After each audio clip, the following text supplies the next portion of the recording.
এক জাদুকর ভেড়ার গোশত খেতে খুবই পছন্দ করত, যার কারণে সে অনেকগুলো ভেড়া পুষত।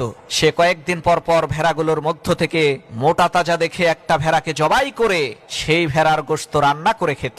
এই দৃশ্য যখন অন্য ভেড়ারা দেখতে পেল, তখন তারা গোপনে পরামর্শ করলো যে এই জাদুকর কিন্তু আমাদের প্রত্যেককে এইভাবে একে একে খেয়ে ফেলবে, চলো আমরা পালিয়ে যাই। পরামর্শ অনুযায়ী সমস্ত ভেড়া জঙ্গলের মধ্যে পালিয়ে গেল। পরের দিন সকালবেলা জাদুকর দেখে একটা ভেড়াও আর বাকি নাই, সবগুলো পালিয়ে গেছে। তখন জাদুকর অনেক খোঁজাখুঁজি করে সবগুলো ভেড়াকে জঙ্গলের মধ্য থেকে ধরে নিয়ে আসলো এবং সমস্ত ভেড়াদেরকে উদ্দেশ্য করে বলল, হে আমার সম্মানিত ভাইরা, প্রথম কথা হলো তোমরা তো কেউ ভেড়াই না, তোমাদের মধ্যে কেউ আছে সিংহ, কেউ হাতি, কেউ মানুষ, আবার কেউ আমার মতোই জাদুকর। আমি তোমাদের মধ্য থেকে শুধুমাত্র তাকেই জবাই করি যে ভেড়া, আর ভেড়া ছাড়া আমি কাউকে জবাই করি না। জাদুকরের এই কথাটা সমস্ত ভেড়াই বিশ্বাস করলো।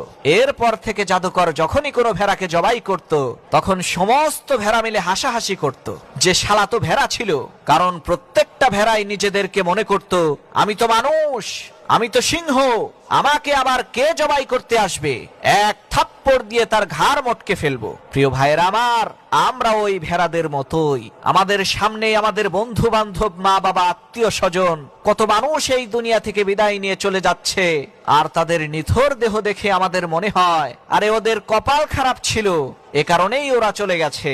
আমাদের কপাল তো আর ওদের মতো খারাপ না।